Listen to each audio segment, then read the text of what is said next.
Я попросил бы вас сразу, предупрежу, на следующее занятие нам уже нужен будет владыка леса. Мы перейдем к грамматике тибетского языка. Я буду все равно весь текст писать на доске, но желательно, чтобы он и у вас был. Если распечатать его на бумаге, то можно даже сделать какие-то пометки.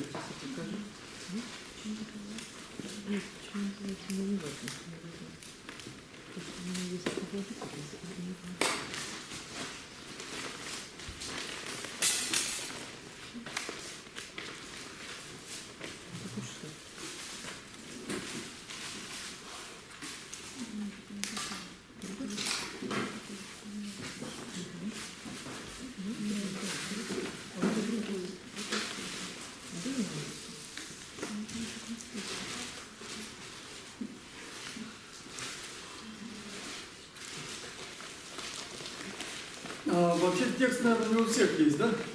Владыка леса. С собой, наверное, нет. Да, я сделал ошибку, не предупредил в прошлый раз.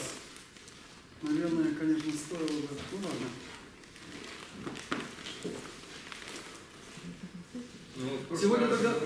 Сегодня мы тогда весь день посвятим, сегодняшнее занятие посвятим закреплению материала. Мы почитаем с вами, попишем слоги, поопределяем миллиарды раз, где у нас корневая.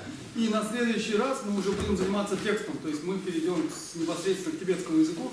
И поэтому к следующему разу либо распечатайте, либо постарайтесь перенести на каких-то носителях владыку леса. Сегодня же мы просто посидим и попишем. И те, кто принес с собой тексты, откроем, давайте, 38-я страница, пункт 8.4.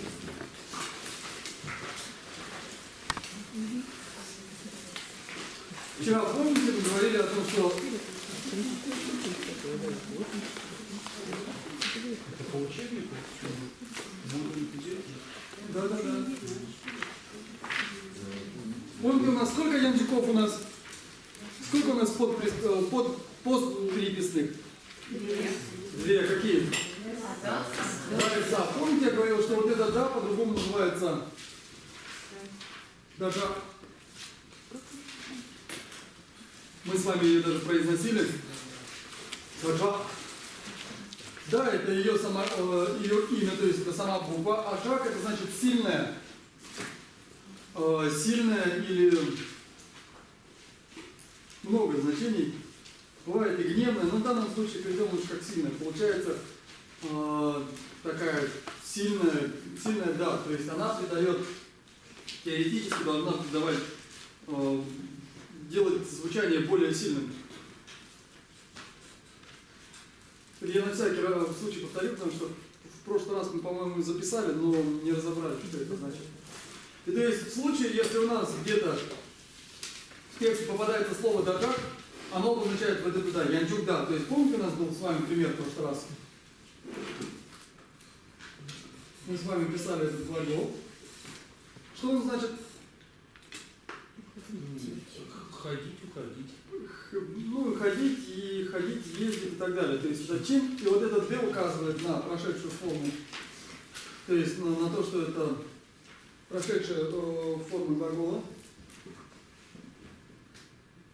То есть это «да». И в современном, как я уже говорил, языке она не пишется. Но вот если она пишется, то она называется вот так. Зачем это надо знать? Потому что дальше мы будем проходить частицы, и вот за этой, да, пишутся определенные частицы. То есть если мы не знаем, что она там есть, мы не сможем понять логики, почему ставится эта частица, а не другая. Но это сейчас позже мы со временем с вами узнаем. Пока необходимо запомнить вот это вот слово, что вот это «да» называется «дажа».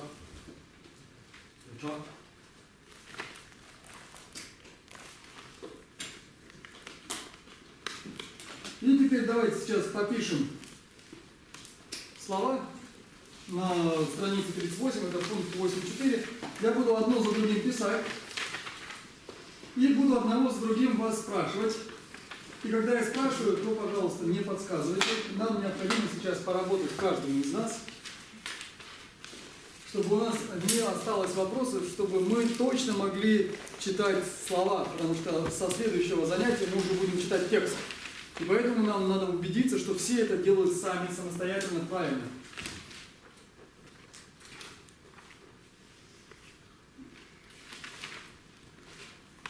Давайте мы с вас начнем.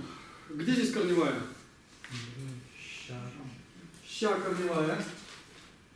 Потому что? Потому что...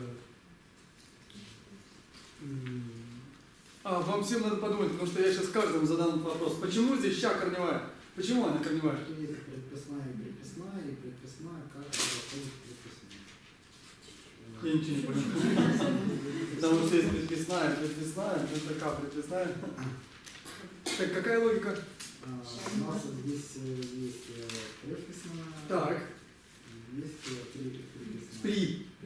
Приписная. Да, и А почему вот это вот приписная? Почему это не постприписная?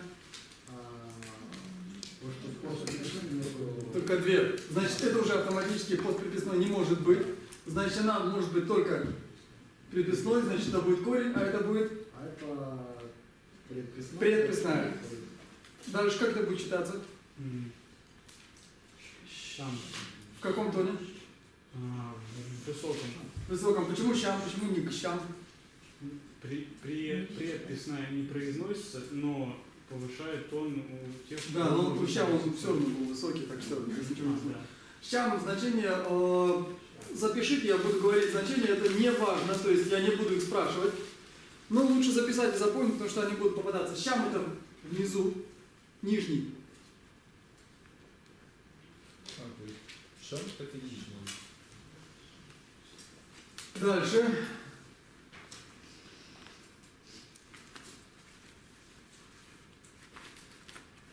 Давайте вы. Как это будет читаться? Где здесь корневая, где здесь приписная и все остальное.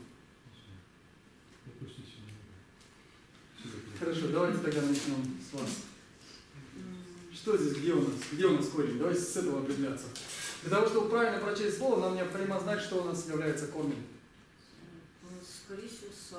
Скорее всего, почему-то не уверена. Нет, са. Са. Точно, са, отлично. Потому что есть предписная га, Так, и есть приписная ла. ла. Она точно у нас не постприписная? Нет, она не может быть второй приписной. Понятно. И как это будет читаться? Сел. Сел. Да. Теперь смотрите. Это, если вы посмотрите, под номером 8.4 у нас написано Exercise 2. И смотрите, ниже, видите, тибетская строчка. Все видите? Там написано первое слово. Щам-сель. Как это перевести? Сель, помните, как переводится? Светлый у нас был, ясный, светлый. Щам это внизу, нижний. Щам-сель переведется как? Вот это немножко сложновато бывает иногда вывести значение. Щам-сель это ниже приведенные, то есть ниже проясненные. То есть и дальше идут ниже приведенные, видите, вот здесь вот у нас идут разные слова, вот они ниже приведенные слова. Дальше кому-то очень повезло. Идет очень простое слово.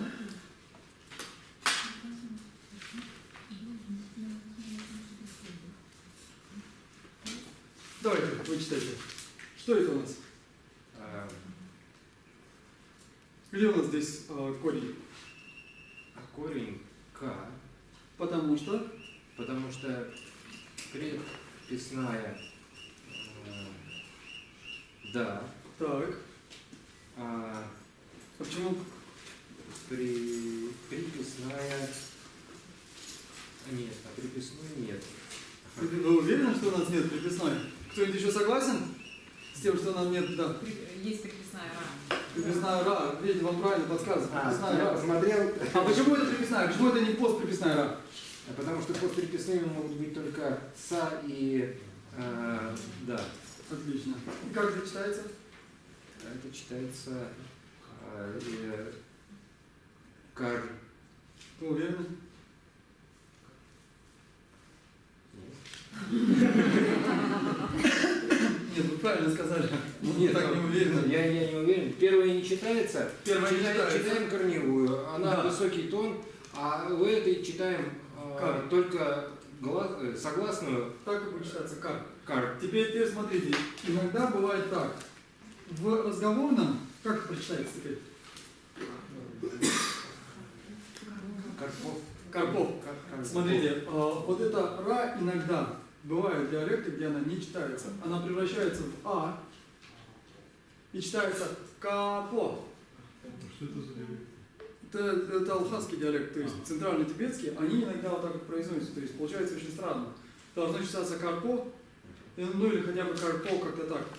А вот в центральном иногда бывает так, что капо, белый. Дальше у нас идет следующее слово.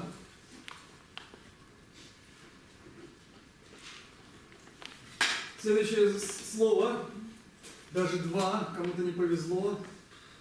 Это два слова из строки выше.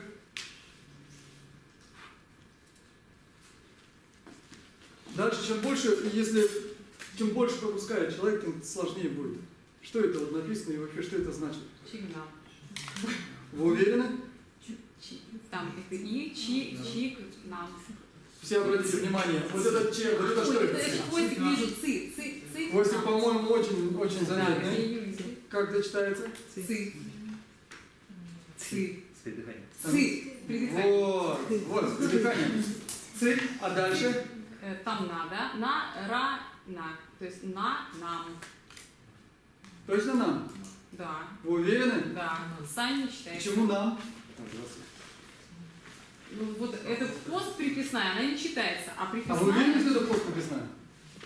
Где у нас корень? корень, который на с надписной ра. Окей. Это, Это не читается? это не считается, это пост Что-нибудь у нас происходит? Какой это тон? Сейчас я скажу, там снимаю. Ой, как мы так долго будем читать. Если мы Нет. каждый раз будем лазить в тетрадку. Сигнал, да. Сигнал. Это Сигнал. какой тон? А это высокий, наверное. По причине? А потому что приписная. Окей. Что это значит? Сигнал. Цик, наверное, вы не проходили, может быть? Мы не писали, да, это слово? Цик это слово. Может значит фразу, может значит слово. Но нам мы с вами точно проходили. Что такое нам? Получается? Слова. Переводим теперь фразу это вместе. Шамсель. Что у нас было? Цигнам. Ниже приведенные слова. Сейчас мы переведем все. Это у нас будет первое тибетское предложение, которое мы зачем-то перевели.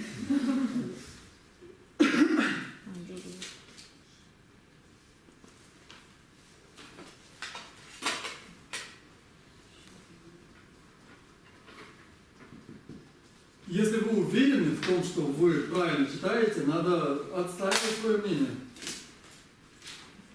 В крайнем случае можно позвонить другу.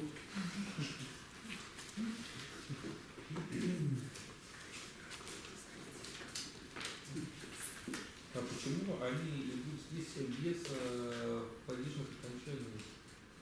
Потому что здесь нет падежных окончаний. То есть родительный падеж тут не ставится, чем цель сигнал? В русском языке, когда мы говорим, мы всегда используем родительный падеж. Когда я говорю, я иду домой, где есть родительный падеж? Почему здесь не стоит родительный падеж? Потому что куда? Потому что он не нужен. По этой же причине и здесь нет родительного падежа. Потому что он здесь не нужен. Это сложное предложение. Я его переведу, мы не будем с ним. Джор. Это первое. Кстати, давайте. Скажите мне, почему я пришел Джор? Потому что там голосовка это будет корень. Так, как он читается? Я уже прочел, зря я это сделал. Джа. Вы уверены, что джа? А вот это зачем тогда я написал? Зачем писать вот это, если оно все равно будет читаться джа в любом случае, с ней или без нее? Нет, с этой будет джо. Джо. А вот это что это? Это ра. А вместе? Джор. Хорошо, тогда вот вам вот это, что это такое? Лоб. Хорошо. А как он тоне? Там высоком. Высоком. Джорло. Джор – это соединять, присоединять. Ло – это читать. Запомните, очень важно правильно запоминать слова. Потому что, смотрите,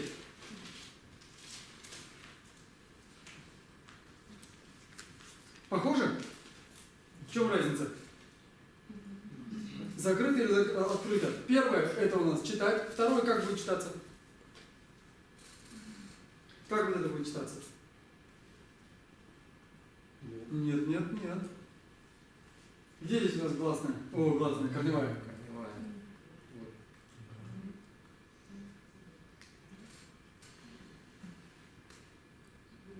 Где у нас здесь будет корневая? Корневая, да. Ла. Подождите. Где будет корневая? Где обозначено? Что обозначено? Гласное. Народ. Отлично. Это гласная. Как она будет читаться? Вместе вот эта вот первая часть. Смотрите в тетрадь. Как мы их читали?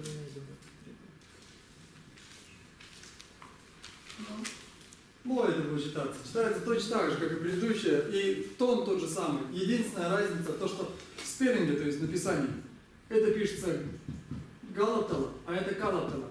Первое это читать, второе это молния или свет электрический, или электричественный. Понимаете, а слова очень похожи. В чем разница? Там, Ну как в чем разница? Ну, не посмотрите, здесь каждый между, слог. не между первым и вторым. А я вначале наверху, мне показалось, что это не ла, а просто а. Да, мне тоже что-то. Где? Вот, Ну, вот. это Под К, Нет, вот, Нет, ну надо смотреть внимательно. вот в верхнем примере. А так, минуточку. С каких пор у нас есть такая буква К, как это должно звучать? Так, мы с вами писали подписные или не писали? Открываем, смотрим. Там есть подписная сла у нас будет, а подписная А у нас была когда-нибудь? Если у нас не было подписной А, откуда она может взяться? Это невозможная комбинация. Может быть, то есть как бы она не была криво написана? Мы говорили о том, что она бывает, когда мы санскритские слова Ну, это не пишем, санскрит. что она не Во-первых, я бы об этом сказал. Во-вторых, даже если бы была санскритская, смотрите, на всякий случай, смотрите, скажем, у нас будет, вот так бы она написалась, видите? Долгая А писалась бы вот так. Здесь как она написана? Должна вот так вот писаться. Вот это было бы К, долгая А. Вот теперь Да. ясно. Спасибо.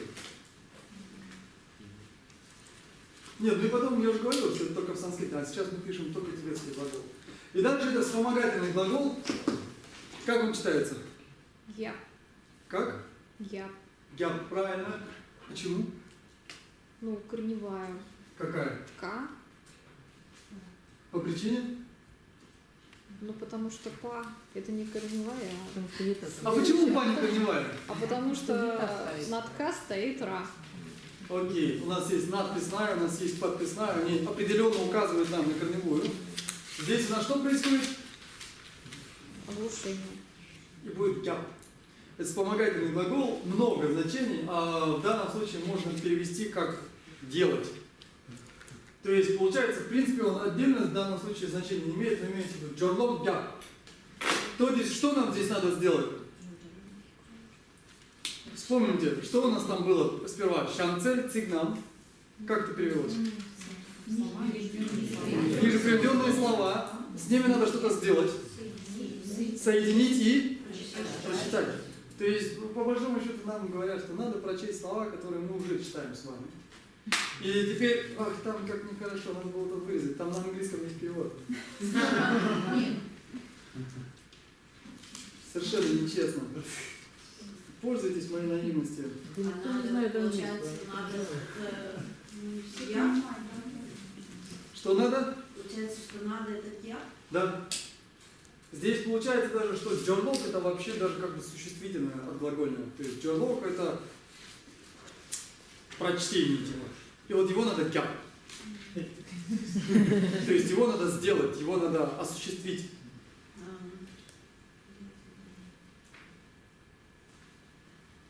Но здесь на самом деле он говорит spell out, то есть мы даже неправильно перевели. Spell out это получается прочитать. То есть он хотел, чтобы мы прочитали спеллинг. Мы этого делать не будем. То есть вот этого присоединения и чтения мы делать не будем, мы их зачитывать не будем. Мы сейчас их будем просто читать. Не будем говорить спеллинг, как здесь нас просят, а просто прочитаем.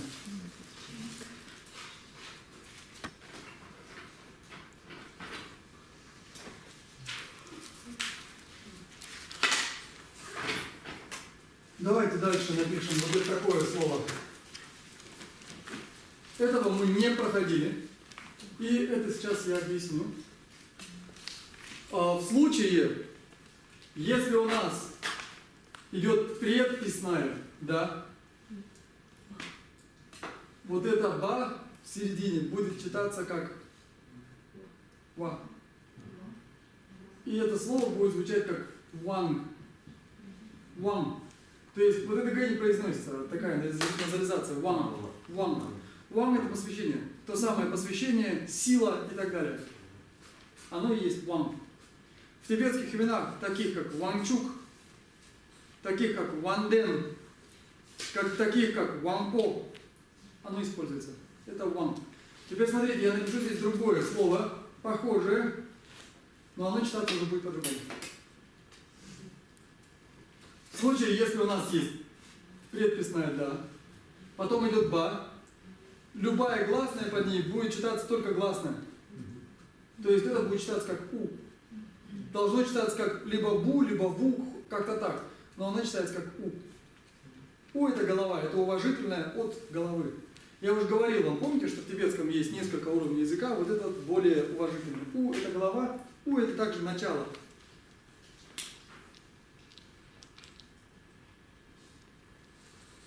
То есть здесь у нас все прошлось как обычно читается, как предположительно мы могли бы и сами, наверное, прочесть, но вот здесь вот надо помнить, что это... Это исключение, да? Это исключение, да. То есть весь ряд таких слов, смотрите, например,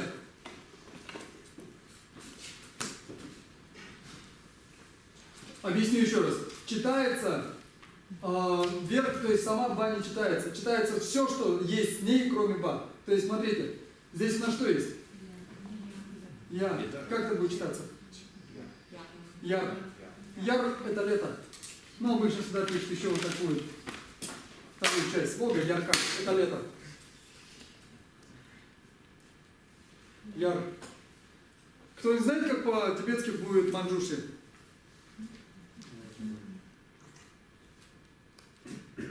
Хорошо, есть такое слово джамьян. Знаете, да? Джамьян. Никто не слышал? Но вот там вторая часть, это мелодия.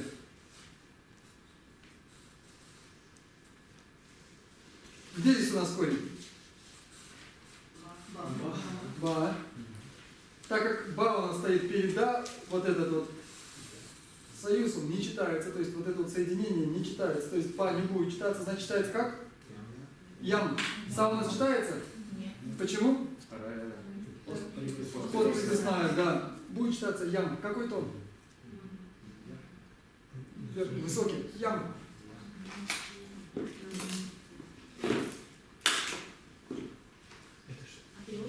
Ям это мелодия.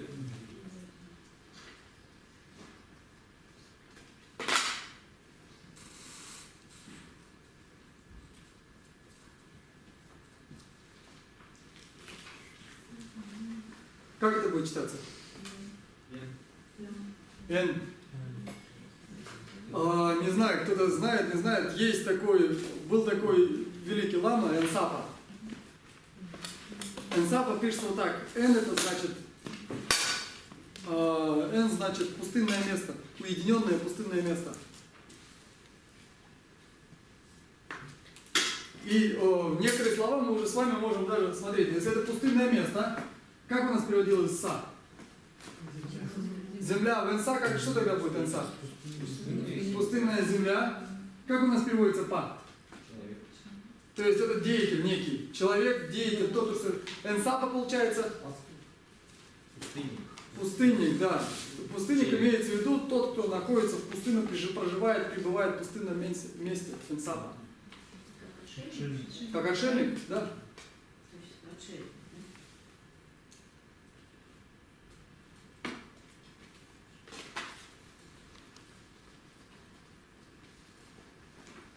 Я напишу еще один пример.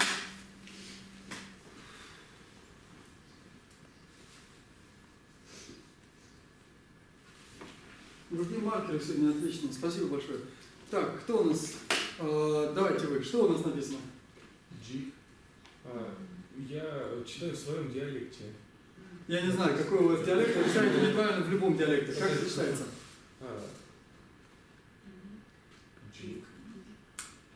О чем мы только что говорили? Это гик. Гик. Гик. Гик значит драгоценность. И васубанку. Знаете такого васубанку? Слава Богу.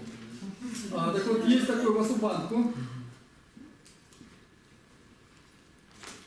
Вот так он пишется на тибетском. Гик значит драгоценность. Гикнен. А второе слово, вы спешите, не спешите. Нам всем надо поработать и почитать. Гик это драгоценность. Ну, второе слово нам уже прочли. Нен это друг. Или родственник. Егнен. Если мы переведем слово васубанку, то получается там делится на два слова. Васу, что значит богатство, и банку. Банку это значит, от слова банда, связь. Банку получается, то есть тот, кто связан, то есть родственник, друг. Васубанку получается типа друг богатства. Или богатый друг, не знаю, как это перевести правильно. Обычно вот эта проблема с санскритскими именами, они не всегда понятно, что с ними делать.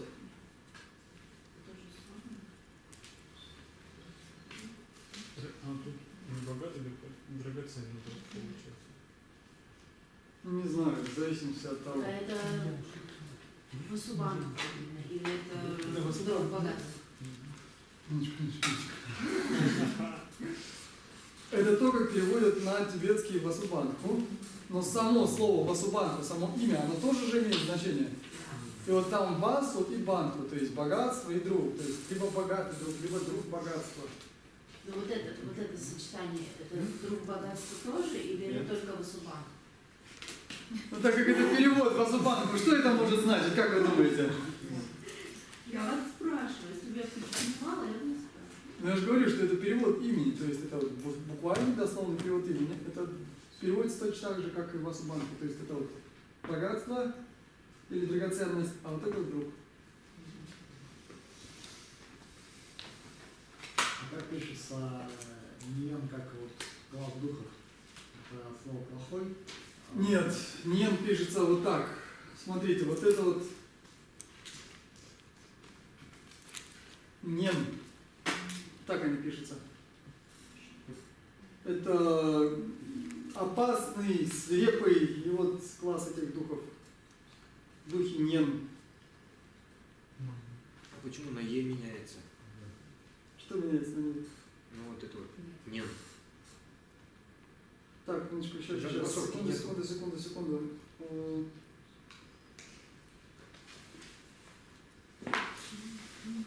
Что меняется? Почему нет? Кто объяснит, почему меняется на «и»? Потому что стоит у нас Н, а она... В каких случаях? Мы на прошлом занятии это писали. В каких случаях? Если у нас, и в некоторых случаях, если у нас предыдущая гласная, что с ним происходит?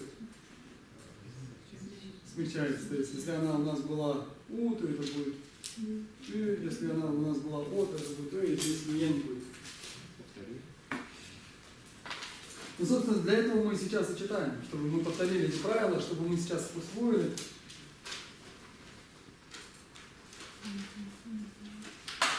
Давайте еще один напишу слог из той же серии.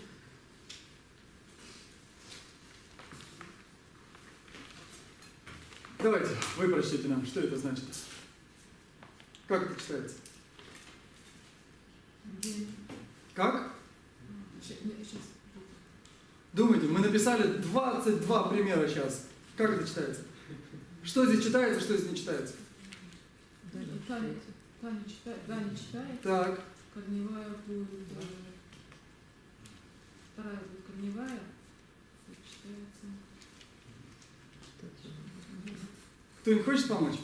Йен. Почему не йен? Потому что Б нет. Изучение. Потому что у нас сочетание предписной да и ба. И ни да, ни ба не читается, читается только что? Йен. Это так называемая схизма, это разделение. Когда в санку вносят раздор или разлад, это называется йен. Это одно из тяжелейших недобродетельных действий в буддизме.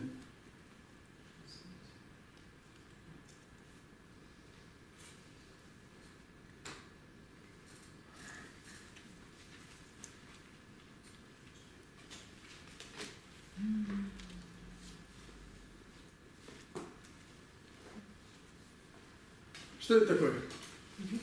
Юг. То есть вы помните уже, да? Читаем только вот эту часть. Вот это у нас не читается. Юг это значит много значений. Это может быть и глагол. Если добавить здесь вот так, например, югто, это получается палец, с которой, то есть палец, помните, бывают такие палицы, с которой держат защитники в руках. Вот называется она югто. Если без то. Если бито, это глагол, юппа это бросать, размахивать. Собственно, поэтому, видимо, она называется бито, потому что ей машут.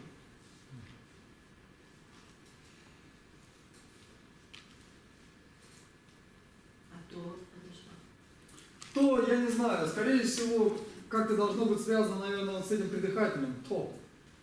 Потому что това это молот. Но в данном случае точно сказать не могу, не уверен. То есть такого слова отдельно без... Отдельно я такого слова не знаю. Но есть многое на свете друг горации. Это усвоили? Вот это правило усвоили? Потому что мы его не проходили, сейчас мы его прошли. Постарайтесь запомнить, потому что иначе вы будете считать неправильно.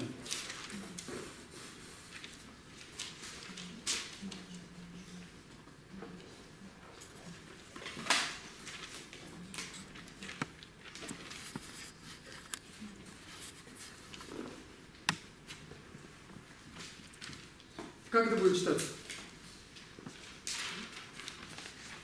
Нет, вы уже читали. Вы. Да.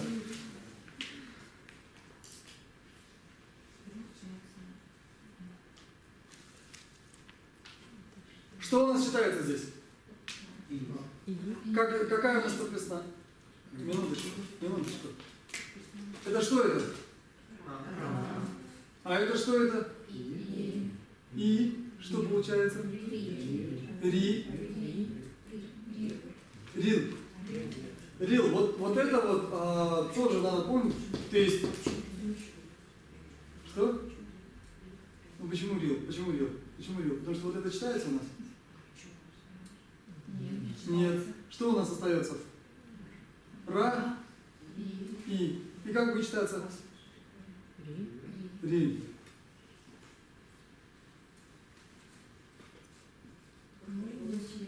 Ри это круглый.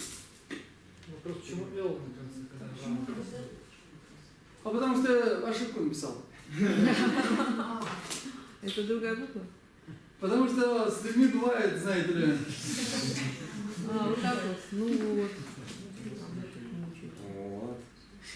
А что ну вот будто бы из-за этого у нас корневая стала читаться по-другому. Нет. Рил. Рил это вот круглый, шарообразный. Если написать вот так, смотрите.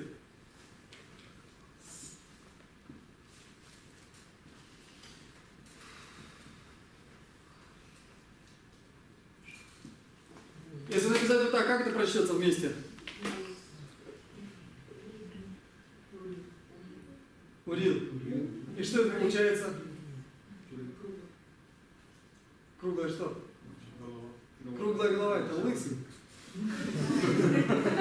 То есть вот так вот называют тибетских монахов иногда. То есть такое как бы уважительно, уничижительно непонятное. Ури. Ну, как я уже говорил, вот это Л иногда произносится, иногда не произносится, поэтому она может звучать и ури, и урил. То есть круглая голова имеется в виду тот, у кого нет волос, у кого она вот серьезно круглая. То есть лысый или бритый, лысая башка, вот типа такого. Но с оттенком уважения. А вот это что это будет? Как это будет читаться? Уверен, что это будет читаться ус? Ü. Ü. Что значит Ü? Кто не знает? Это центр или центральный. Помните две центральные провинции в Тибете? Ü и Цан. Вот это вот Ü. А это и есть диалект? Уцен. Цан. Уцен. Цан. Вот это Ü. Я уже говорил, помните, Са у нас что делает? Смягчает, сама она читается? Нет.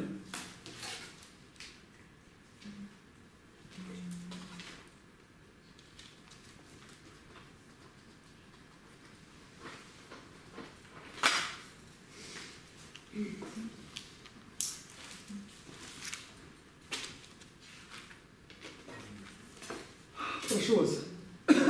Как это читается? Нет, вы уже читали. Н. Мы говорили только что. Что у нас здесь не читается? Что будет читаться? Что у нас в конце? На что делает? Смягчает что? Предыдущий гласный. Получается тогда Н. Знаете, такой есть римбаче? Он трул римбаче. Не слышал никто? Он трул, вот он пишется так, он джун. И вот это вот значит дядюшка. То есть, видимо, какой-то, я не знаю, перерожденец дядьки, видимо, какой-то. Так бывает.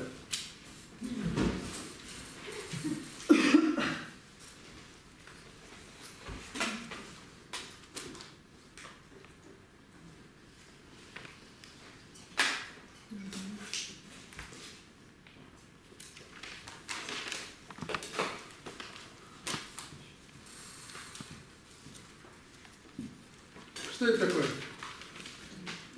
А, кого я спрашиваю? Вас, да. Что это такое? Уль. Будет смягчение здесь? Перед ла мягкая, гласная смягчается, будет уль. Если написать вот так, что это у нас? По, вы, наверное, не знаете. По, смотрите, по указывает на деятеля, на человека. Ульпо, соответственно, будет бедный.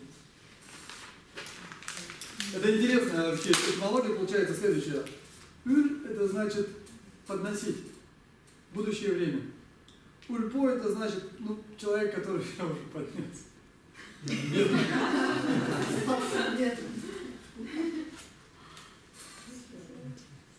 Хотя форма будущее, но вот так складывается иногда слова. То есть это не бедный, Бедный, не бедный. прилагательное, а это бедняк. Бедняк, да. Бедняк имеется в виду бедный бедняк, то есть, ну, как у нас тоже говорят, бедный. Бедный человек. Бедный человек, да.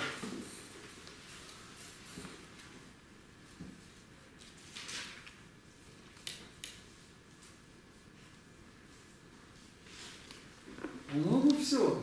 Какие еще бывают сочетания?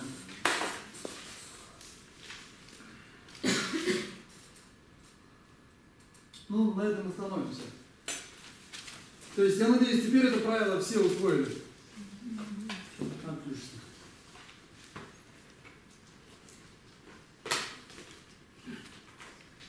Тогда как это читается? Ла. Почему? Потому что бана, ну, читается ла, как ла.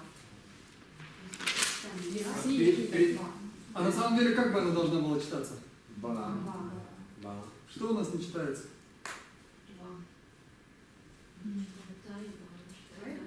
Значит, как должно было бы читаться? Ам. Но почему-то так не читается. Не знаю почему. То есть в каждом языке есть какие-то свои нелогичные вещи. То есть если следовать тем правилам, то есть тому, как мы исключали из чтения предыдущих словах, то есть не читается да и ба, помните? Если здесь исключить эти два элемента, должно читаться как ам. Тем не менее, тибетцы читают ван. Ван.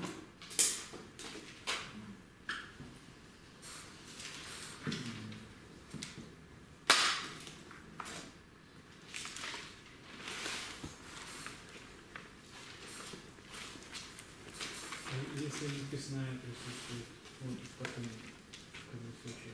Она тогда вычиталась, но она не присутствует.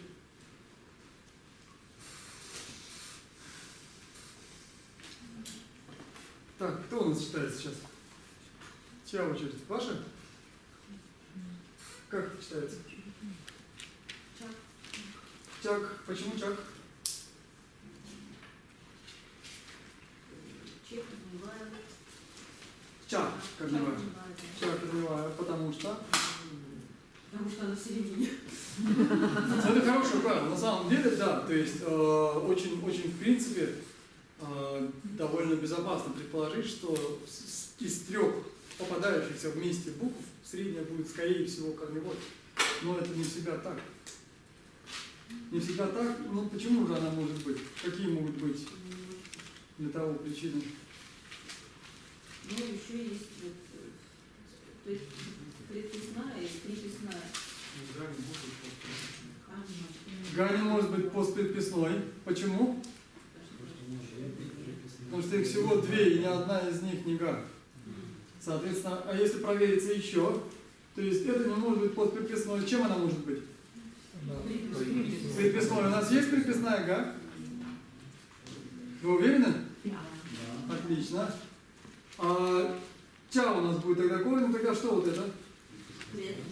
Предписная. Она точно есть там? Да. Вы уверены? Да. Ну хорошо. А она читается или не читается? А какой тон будет?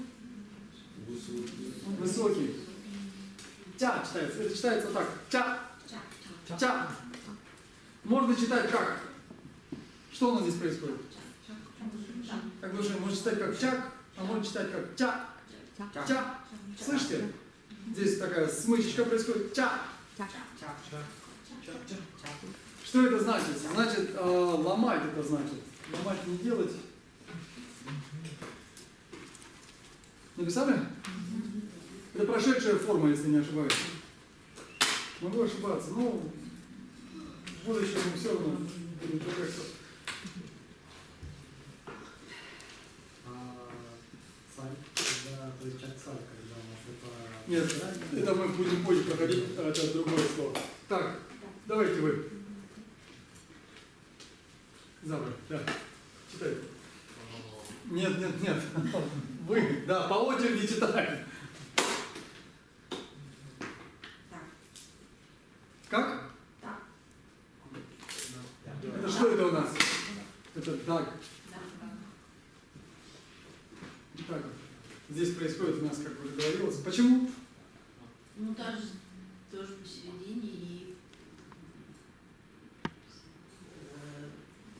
Ань может быть там, второй Ага. и Ба может быть предписной. Хорошо, что такое дак, кто-нибудь знает? Я уважитель. Дак это я. Дак это тот самый атман. Знаете, есть такое анатман. Вот это как прочтется? Вот это вот как прочтется?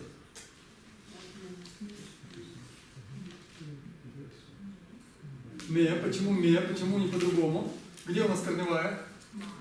Почему? Потому что есть Отлично. Дальше. поскольку есть стар, то смещается. Так, и получается, а какой будет тон? Как не знаю. Почему не знаю? Какой будет тон?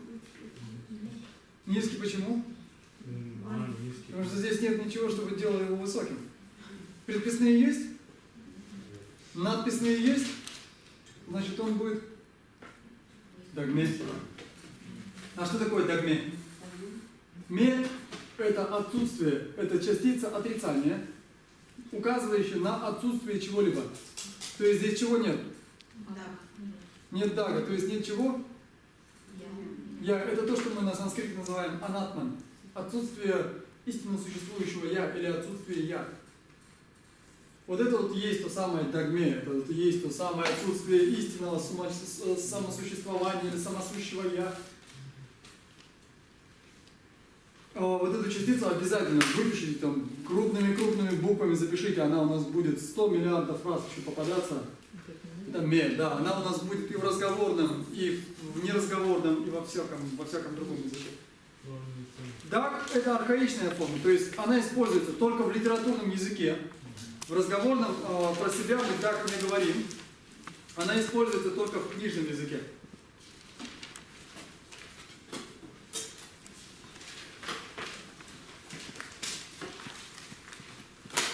В разговорном на. Да, в разговорном на. Ну, мы это будем проходить. Не к спеху. Читайте, что это? Вам видно вообще?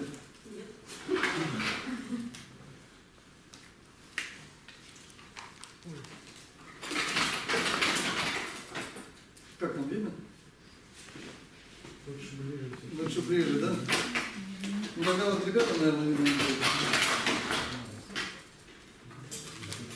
Что это такое? Как это читается? Где здесь что?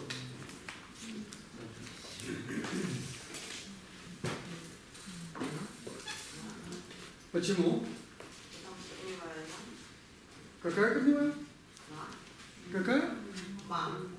Вы неправильно произносите. Вы правильно сказали корневую, неправильно произносите. На. На. Ага. Она корневая потому что?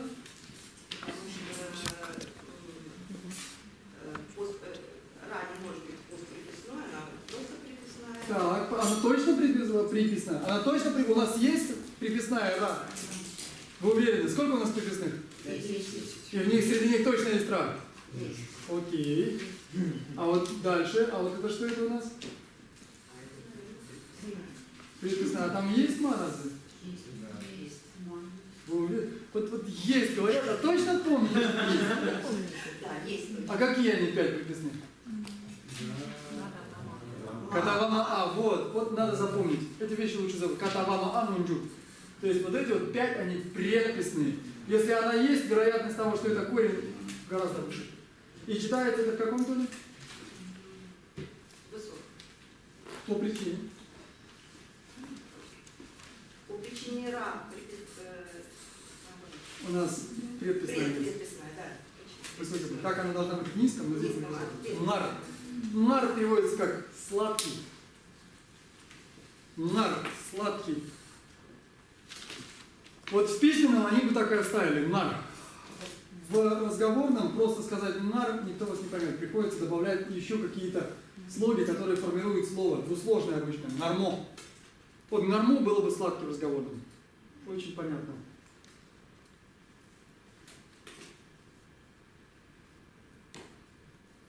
Я здесь пишу этот слог не так, как в книге, по определенной причине. Давайте. Видно вам? Сергей. О, видно. Что это? Что у нас здесь написано? 3 буквы. Слава Богу, это не забор. И что же они, как они читаются? Первая ма, вторая ба. Нет, это не ба, это та. И третья? А все вместе это прочтется как? Почему? Что корневой, по-видимому, вторая. Нулевая приписная у нас. Нулевая постприписная, вы хотели сказать. А у нас есть среди приписных? Приписная А есть такая? Вы уверены? Окей. И в каком тоне она читается? Ну, здесь скорее высокий, но здесь главное придыхание. Здесь мы про тон не говорим, мы говорим про придыхание. Та. Та это будет конец. Конец, окраина. Также это может быть то, что называется две крайности у нас бывают. Помните? Это может быть крайность. Можно вопрос? Да. Почему в предыдущем слове «нар», почему «нар» стал высоким? Потому что у него есть предписная. И что? Предписная повышается. Приписная повышает тон. Да. А в этом случае почему не повышает? А потому что здесь мы не говорим про тон вообще, она просто придыхательная. Мы отличаем ее по другому качеству. Теперь посмотрите в учебнике, что там в учебнике написано. Вот вместо этого слова я написал его не так, как в учебнике. Что там в учебнике не так? Вместо этого что написано? Что я говорил про рак? Кто не помнит? Частица. Какая частица? О, отлично. Какая? Чего частица? Ладон. Ладон, что такое ладон? Падежная. Какого падежа?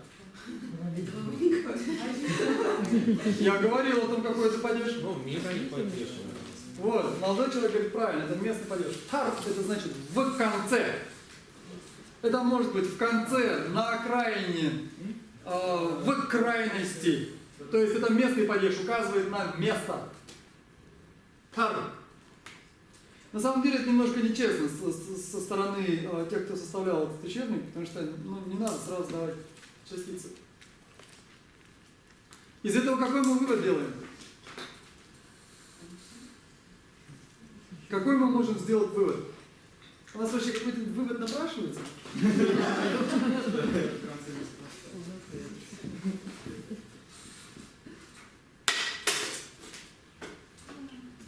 Должен ли у нас появиться какой-то зуд?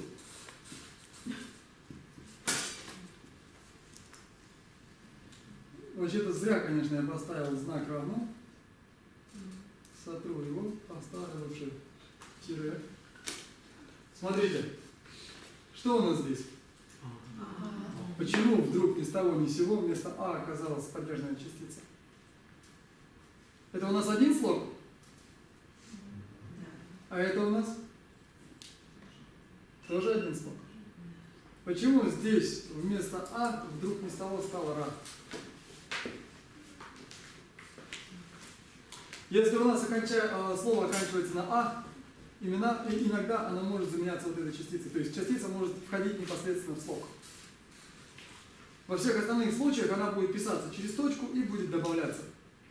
В случае с Ра она прям входит в слог. То есть вместо вот этой А становится Ра. Получается Тар. Понятно? Во всех, то есть это одна из 7 частиц. Это только относительно этого слова? Нет, не написала. Во всех похожих случаях вместо А будет писаться Ра, если мы прибавляем эту частицу в один слог. То есть пока запомните это, а дальше мы разберем, почему так получается, в каких случаях получается, и что там пишется, что не пишется. Вот когда мы начнем с вами разбирать грамматический текст, это все станет ясно. А это имеет отношение только к тем словам, которые заканчиваются на А? Да. Нет, не всегда. Имеется в виду, что к тем, где либо А, либо приписная, либо это будет А, либо нет никакой приписной. Это мы разберем. Мы разберем это чуть-чуть позже. Сейчас не будем заморачиваться. Единственное, это надо запомнить. То есть как прецедент. Почему? То есть, что вот иногда может происходить вот такое. Значение слова от этого не меняется? Конечно, меняется. Если мы добавим падежную частицу, изменится ли слово, значение слова? Ну. Если я скажу «я» или «мне», будет разница? Ну так и здесь. Та – это конец, а тар – это в конце. Или на окраине. Но в любом случае будет показывать это изменение окончания, что ли. Как? Ну, корневой это остается все равно, да? Значение. Корневой это остается. Что же с ним останется?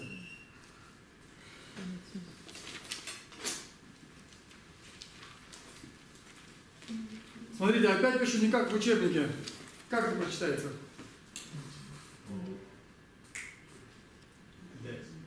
Почему Д? Ди. В каком тоне? В каком? Высоком. Почему? Потому что А, высокий тон, это будет читаться как Ди. Почему как Ди? Где у нас корень?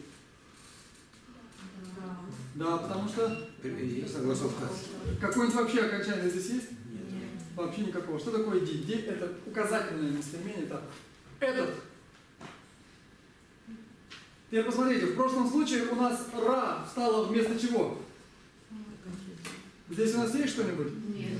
Что я говорил? Ра может стать вместо чего? Вместо А и там, где вообще ничего нет. Что это будет? Либо в этом, либо здесь.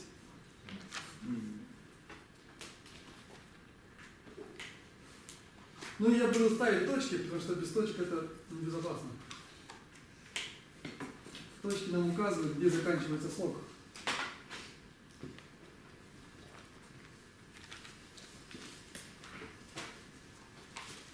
Ну что, теперь кому-то достанется сложное предложение. Извините, что так случилось. Не со зла.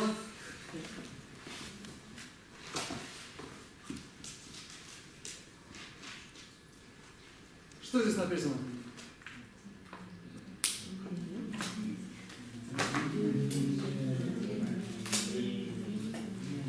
Как это переводится? Здесь никого нет. Где здесь никого написано? Никого нет и нет человека, это одно и то же? Это разные вещи. Это такие, как вы приведете нам компьютер часто. Здесь нет человека, здесь никого нет. Если нет человека, может быть кто-нибудь еще здесь? Так, что здесь написано? Дир ми ме. Здесь нет? Человек. Хорошо. А если мы сделаем вот так?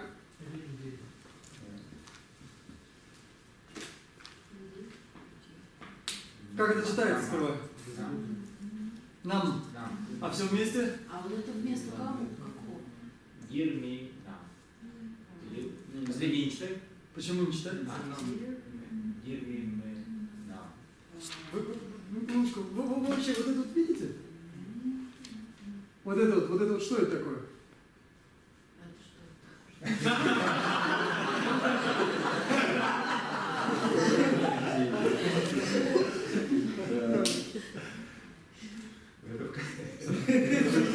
Слушайте, вы меня ввергаете. Не надо меня ввергать. В конце, да? Вот, послушайте человека, скажите еще раз. Вот, это надо вставить. Вот зачем между двух слогов чертится линия и сверху что-то дописывается? Кто-то пропустил что-то. Я думал, вы снесли это еще не строчки ниже. Поэтому в России так и живем.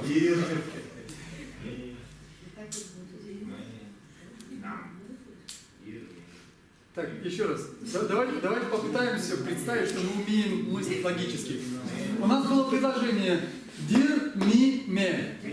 Я сказал, точнее девочка сказала, что здесь, когда пишется палочка, что-то вставляется между ми и ме. Каким образом здесь может получиться «Дир ми ме нам»? Каким одному Богу известным образом это могло случиться?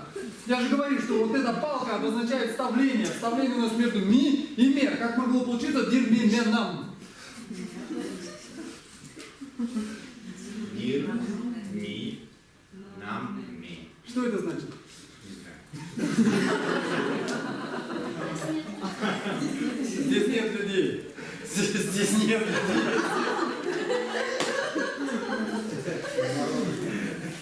Вы меня пугаете.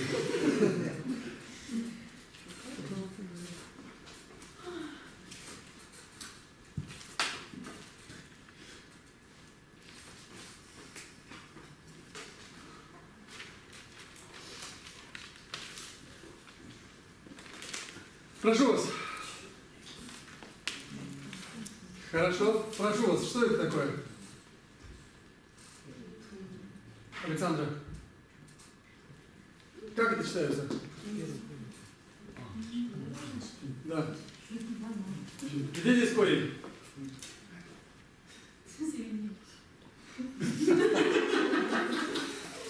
Так, обоснуйте. Почему корень в середине?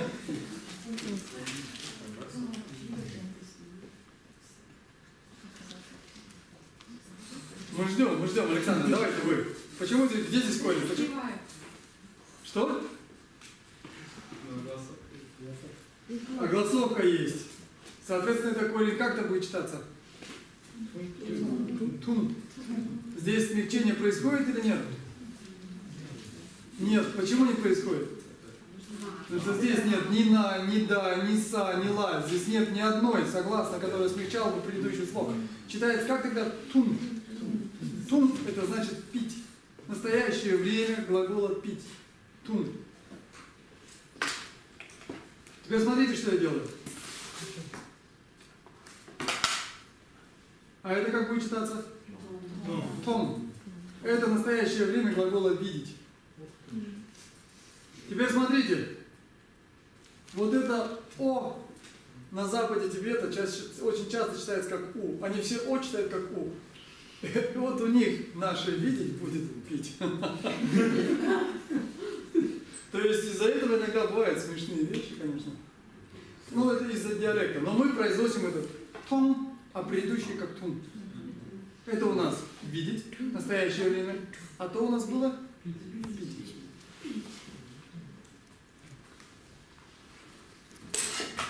Теперь давайте попишем страшных слов.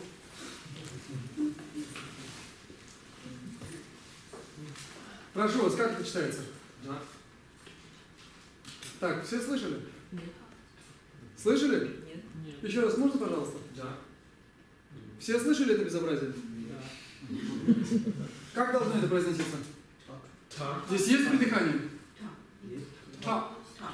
Ча. Что такое ча? Никто не знает. Нет. Ча, это значит, здесь корень, почему у нас, я объяснять не буду, мы уже раз 200 это обсудили. Это ча, это значит кровь.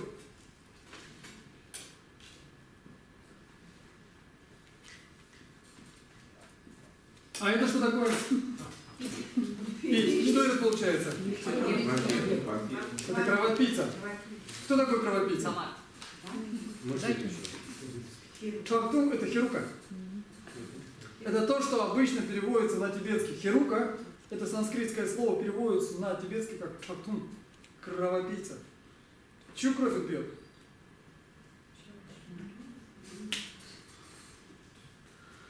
Теоретически кровь эго, видимо.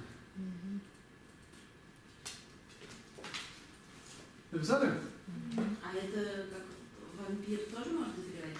Ну, иногда, вы знаете, на английский иногда переводят как вампир. Ну, я не думаю, что это в том смысле вампир. То есть, по всей видимости, я не знаю даже, что и сказать. Есть демоны, которые пьют кровь, теоретически. Но в данном случае я не знаю, а вы лучше не переводите вампир. Кровопийцы и кровопийцы. У всех, наверное, есть знакомые кровопийцы, которые вроде не вампиры, а кровь сосут дает.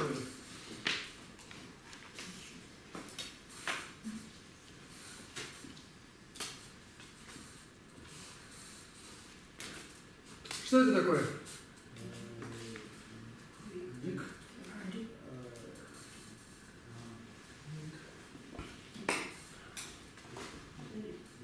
Вы прям что-то собираетесь выдать на гора, я прям чувствую, процесс идет. Что это? Почему? Ну, потому что у нас первая согласовка это коренная, Так. есть согласовка И, дальше да, которая у нас смещается, и сам получается как. Вот это читается? Нет, Почему? потому что это Вторая приписная. Это пост приписная, она не читает. Получается, здесь что у нас? Рик. Рик это значит семейство. То самое, которое называют, то самое, что на санскрите звучит как кула. А рикпа? Нет, рикпа пишется по-другому. Сейчас напишу рикпа. Рик это род, семейство. А кто-нибудь Калачакову читал? Что-нибудь по Калачакове? Вот это как читается? Дэн. Почему Дэн? Почему не Дан? Потому что нас смягчает. Получается Рик-Ден. Как это переведется? Дэн это обладающий. Обладающий чем? Семейство. Родом или семейством. То есть это Кулика. Кулика, ну кто читал Рериха, я не знаю. Кулика, Кулика Пундарика, Кулика Манчуши, Кулика и так далее. Кулика это те, кто обладает родом, это цари. Да, то есть обладающие семейством, это цари Шамбалы, Кулики. Кулика.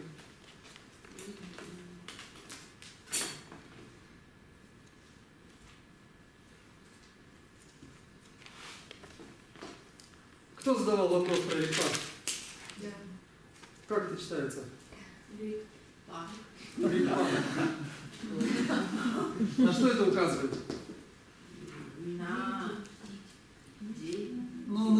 деле в данном случае это просто указывает на существительное. То есть па, оно не всегда имеет значение деятеля. Но вот здесь вот рикпа, это существительное, это вот то самое рикпа. То есть это может быть и осознавание, и просто сознание, которое знает веды, рикпа.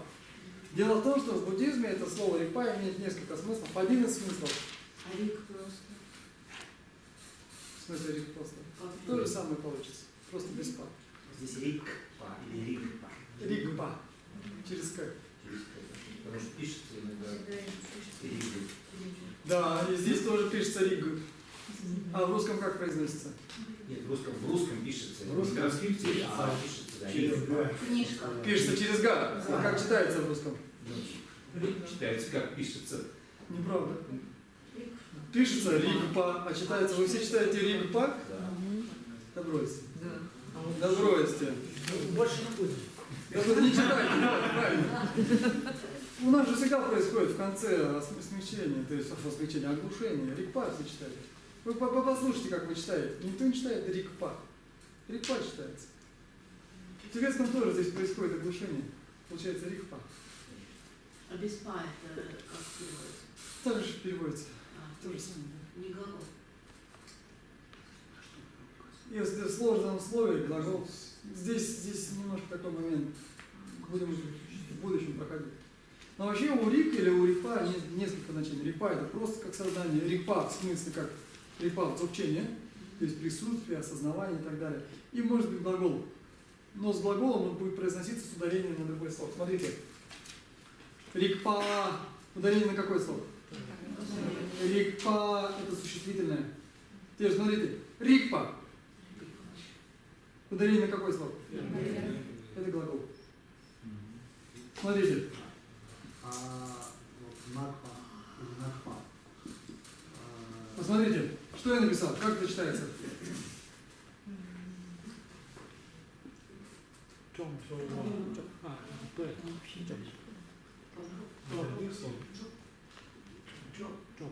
Наверное, мелкая точка, не всем видно. Джова. Джова, какой тон? Почему низкий? Высокий. Джова. Теперь смотрите. Джова. Где ударение? Джова. А Джова. Так вот, Джова это идущие, это живые существа. А Джова это глагол идти. Разницу чувствуете? Что чувствуете? На письме это никак не обозначается, да? Это скитальцы. Да, это скитальцы так называемые. То есть, Которые из них скитальцы? Джова. Рикпа это у нас существительный глагол. Рикпа. Существительное джова. Существительное. А джова? Глагол. Идти. То есть это бредущие или скитающиеся, то есть те, кто вынужден снова и снова перемещаться в круговороте бытия.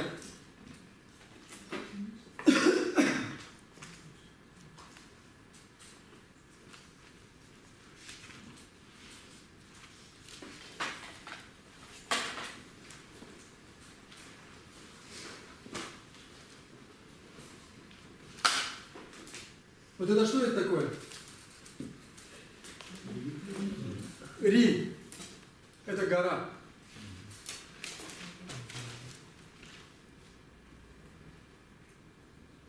Давайте, Александр, как это читается?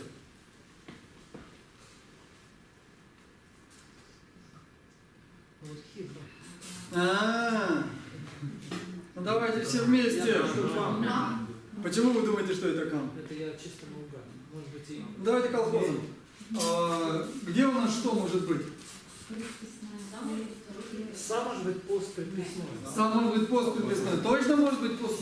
Есть такая? Окей. А это тогда что будет? Как будет приписано? Приписная. А там есть на? А вы проверяли? Есть, одно есть. Окей. Тогда это что будет?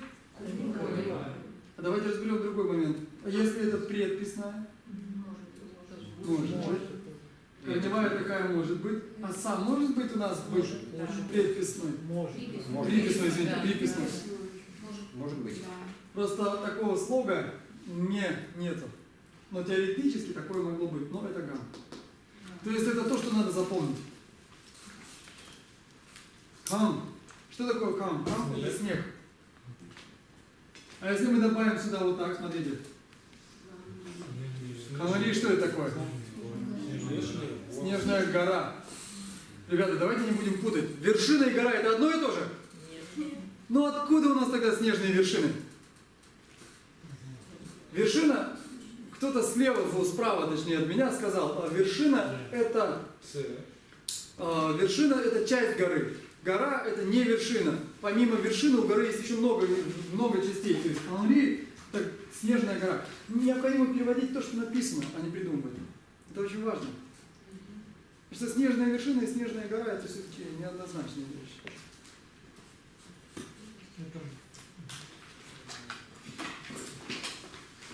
А ты... Вот вы сперва подумайте, что вы хотите узнать.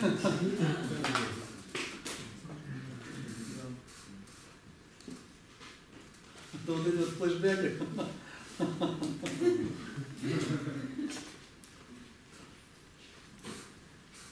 Что это? Почему пен? Где здесь корень? Корень здесь где? Почему па? Потому что нет предписания. Вот, потому что па не может быть предписной, потому что па, предписных у нас сколько? Катавама анмунджук. У нас нет па среди этих 5. Соответственно, она может быть только корнем. Она у нас смягчает предыдущую гласную или нет? Пен — это польза.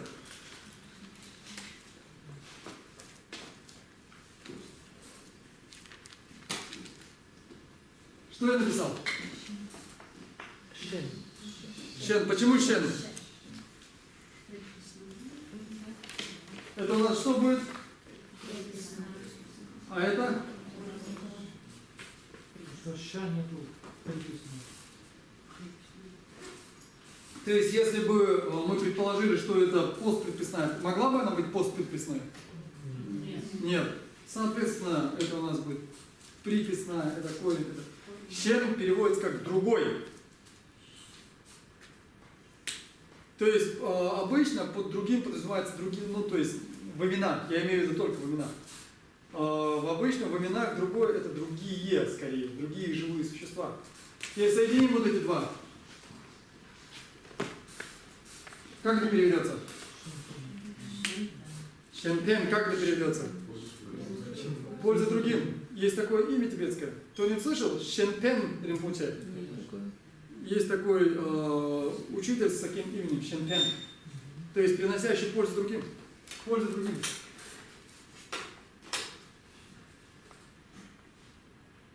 Получается читать?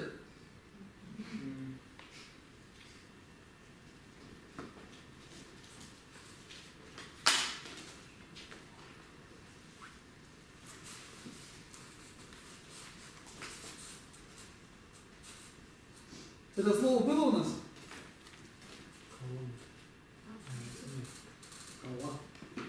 Где же там кава? Кап. Кап. Что у нас значило? Это слово было у нас. Ну давайте искать, давайте пороемся в записях своих. Не двинемся Это ни на шаг. Не дом случайно. Это дома, еще что? Иголка. Иголка. Кап. Дим, а слово кам это тоже дом? Кам это тоже дом будет. Если у нас написано вот так, кам, это тоже дом. Причем в разговорном это будет не кам, Камба. хамба.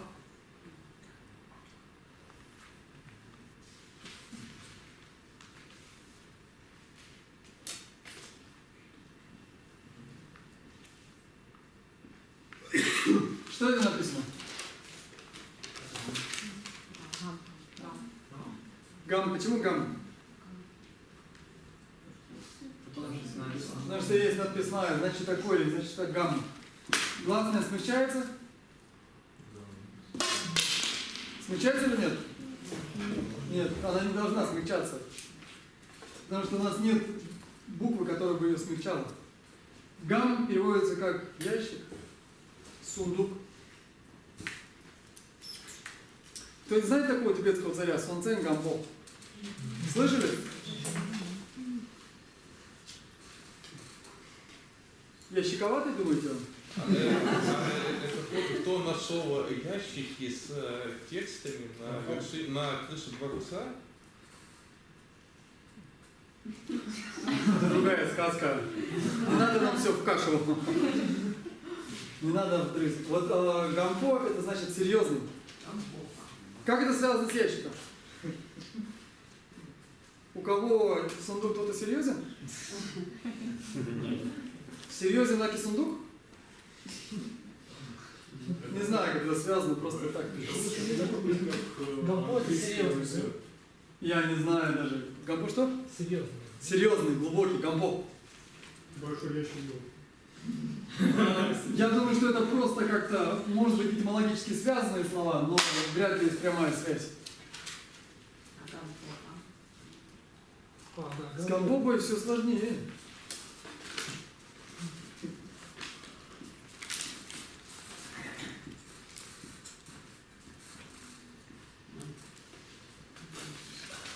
Он вообще ящиканутый.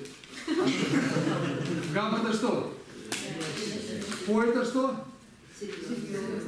Несерьезный. По на что значило? Деятеля. А па что значило? Деятеля. Гампопа, дважды деятель с ящиком. Вы представляете себе? А на самом деле это происходит от местности Гампо. И па это человек, то есть человек из Гампо. Гампопец. Ну или гампопинец. То есть он был из местности, которая называлась Гампо.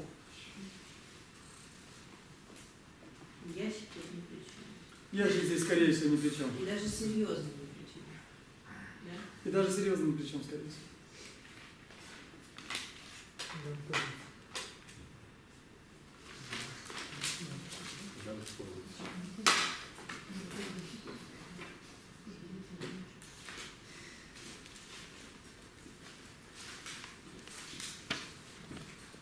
Как это читается? Какой тон? Высокий тоже. Высокий должен быть. Са это са. Почему са? Где здесь корень? Почему? Уверены, да? Ну, мы же не будем проходить через эту процедуру лишний раз. Са – это значит день недели. Это значит планета. А какой? Деньги? Вы сказали. Прям Фрейд, он прям подпрыгнул, наверное. Деньги? Я скажу вам больше, много денег.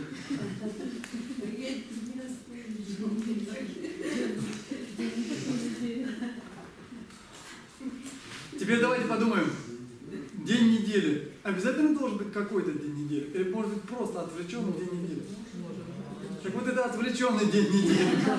Какой день недели? Давайте напишем один.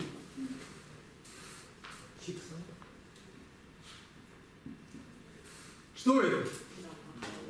Кто это? Понедельник или что это? Луна. Что это будет? Читайте вместе. Садава, правильно. Кто там читает Даваса? У кого там проблемы, я не понимаю. Куда ведет эта стрелка? Стрелка куда ведет? Она ведет сюда или вот сюда? Боже мой, ну используйте уже common sense. Садава. Садава, вот так это будет. Понедельник. Садава. Или планета? Луна. А Луна планета? Нет. Да. У нас она же вращается вокруг. А какая разница между спутником и планетой? По размеру только. По размеру только, наверное. Но есть определенные качества, которые отличают планету от астероида, например. Ну, вот с Луной я не уверен. По-моему, это не планета, нет? Но у тибетцев это планета. Правильно. Давайте напишем еще одну планету. Что это? Нима. Нима или Нима? Нима. Геша или Геше? Отлично. Что такое Нима? Солнце. А еще? Воскресенье. А если мы напишем вот так вот, смотрите, Санима, что это будет значить? Воскресенье, день недели? А помимо? Са это что это у нас еще? Планета. Планета. Нима это Солнце. Солнце это планета? Это звезда. У тибетцев это планета. Вы не путаете здесь. У нас у тибетцев это планета. Санима это значит либо планета Солнце, либо воскресенье. А Нима без Са не будет воскресенье, да? Просто. Ну, в зависимости от того, как вы говорите, если в контексте, можно сказать просто Нима, и будет понятно, что это воскресенье. Вот когда мы говорим воскресенье, мы же все понимаем, что это воскресенье как день недели, а не воскресенье, например, Христова. Когда Христос восстал. То есть все зависит от контекста. Занимает воскресенье, да. Лев, как будет суббота? Вот так.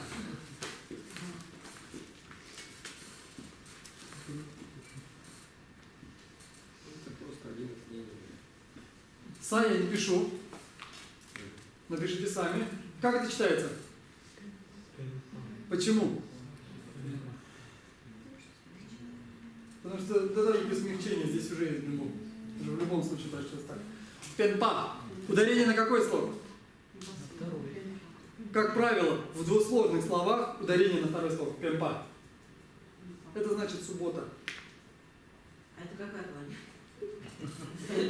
А подумайте, что у нас суббота? Я вас прошу. Ну какая Венера, Пенпа? Ну я вас прошу. Сатурн это, Сатурн.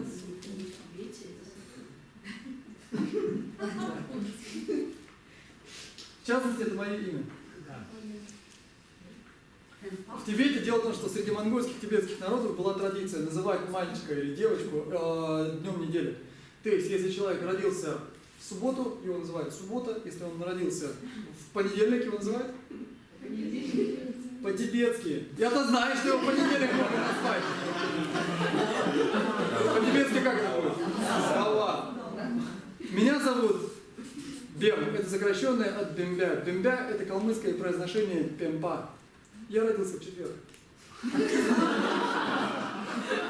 Почему меня зовут Пемпа? У меня прадед родился в субботу, а меня назвали в честь прадеда. И вот теперь я. А должен был быть кем?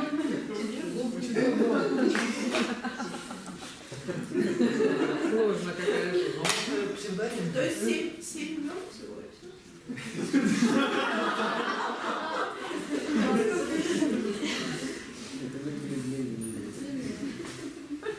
Это что это такое?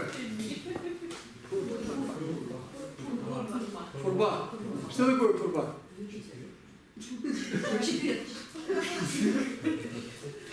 А вот это что такое? Фурбу. Вот это четверг.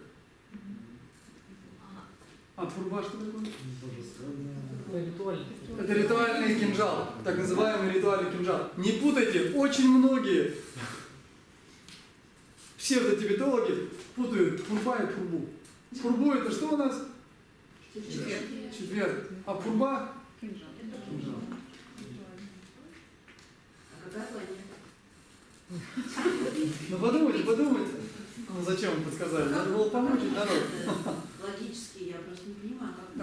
Это исторически сложилось так. Исторически сложилось так, что дни недели обозначают определенные планеты. Это Юпитер. А это, соответственно, это не новодел, то есть это в текстах так, да?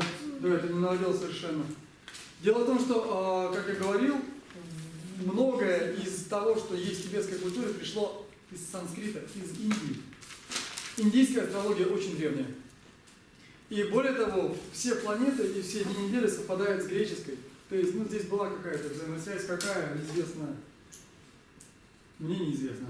То есть индоиндийская, не иранская. Есть индоарии, а есть индоиранцы. То есть они, видимо, как-то связаны были давно. Что я написал?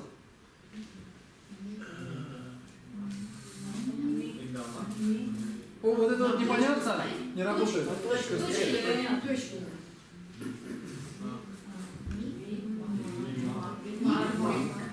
Мигмар. Миг это что такое? Это глаз. А мар это красный. Кто это может быть? Марс, красноглазый, Мигмар. Марс у нас какой день недели? Как в четверг, если четверг только что был? Вторник. Марс у нас вторник. Мигмар есть такое тибетское имя, красноглазый.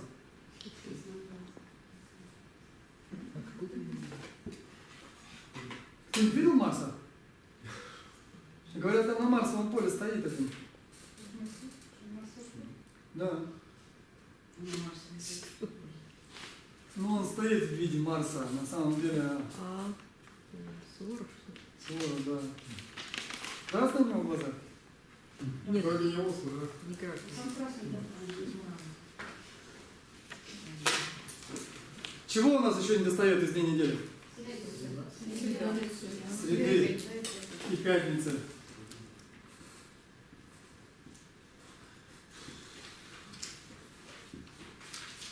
Ударение на какое слово?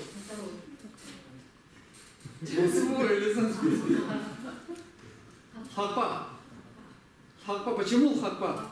Где здесь у нас корень? Потому что хатпа это среда. Среда у нас что? Какой это день, какая это планета? Меркурий, Если не ошибаюсь, Венера. Я не ошибаюсь? Среда это у нас Венера, да? Пока во всех традиционных раскладах нет пятницы. Хорошо. Тогда у нас это будет Меркурий. Мы быстро решили с этим. А Уран куда взяли? А Уран не входил, он не был известен тогда. А, вот. Только маленький, да, его не могли наблюдать тогда. В общем, как это Плутон. Что у нас еще осталось?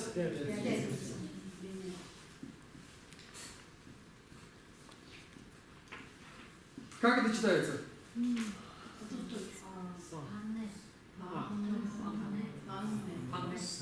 Так, что это значит? Вы хотите сказать, что это корневая? Вы хотите это сказать? Если это корневая, это что это должно быть? Есть предписная такая? Нет. Полезно учить предписные? Да. Значит, как это читается? Где у нас корень? Как это читается? Это что это? Не читается. Не читается. Как это читается вместе? Какой тон? Высокий по причине? Са, она всегда в высоком тоне. Вместе как это читается? Пасан. У тибетцев есть такая пословица. Пасан, человеку насан. В пятницу любые действия хороши. То есть хорошо все делать в пятницу. А почему? Нельзя. Давайте не будем сейчас писать. Да, потом. Научимся сперва более-менее вменяемо читать. Не будем это читать как по мне.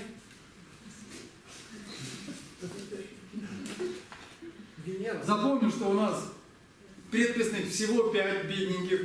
И среди них нет са. Венера, да? Венера. Ну да, я думаю, Венера. Под Венерой, видимо, любые действия хороши. Это такая своего рода древняя индульгенция. Под Венерой любые действия хороши. Шутка.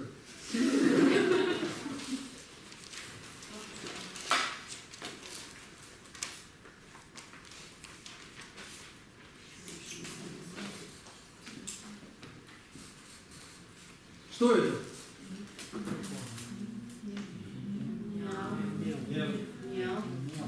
Почему нел, а не нял? Смягчает гласную. Мы вообще помним это? Ну и отлично. И давайте напишем еще один слог и пойдемте спать. А что это такое? Можно уточнить? Знаете, есть такое английское слово «саспенс».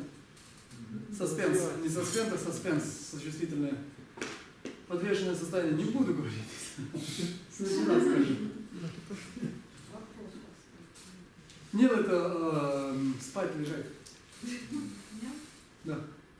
Вот это, что это такое? Как это будет читаться? Не, почему? По причине?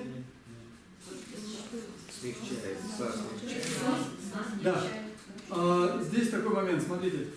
Вот это та самая «на», о которой говорил молодой человек. Это «я». В современном тибетском языке после нее идет «са». Это орудный падеж. Орудный падеж от какого слова происходит? Орудие. Что это значит? Это тот, кто выполняет действия. Да, то кем, чем. Ну, то есть, кем, И чем. инструмент. То есть, это творительный, если перевести эквивалент, то, чтобы не заморачиваться, мы будем это называть творительный падеж. Я думаю, что это не совсем правильно, но мы сделаем это так. Пусть это будет творительный падеж. Не будем приносить ненужных знаний. Это у нас не. Если это творительный падеж, местоимение «я» единственного числа, что это будет? Не мной.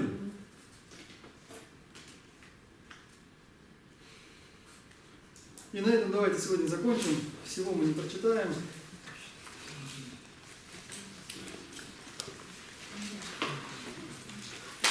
Давайте сделаем по-быстренькому посвящение заслуг.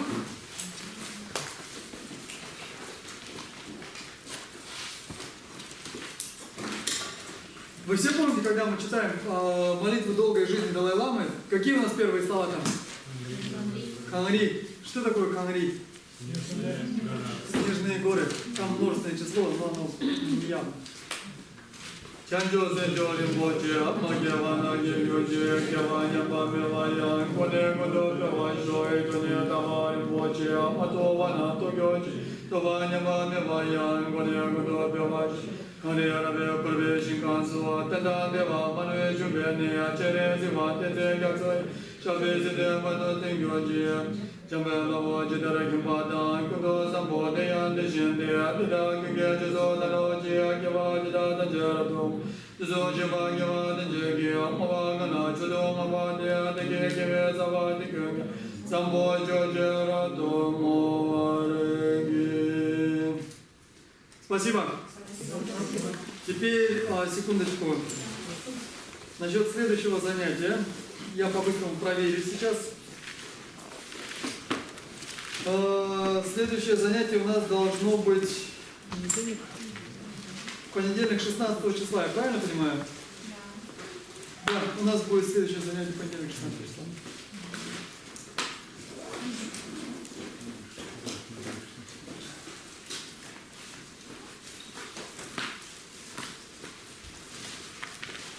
Что,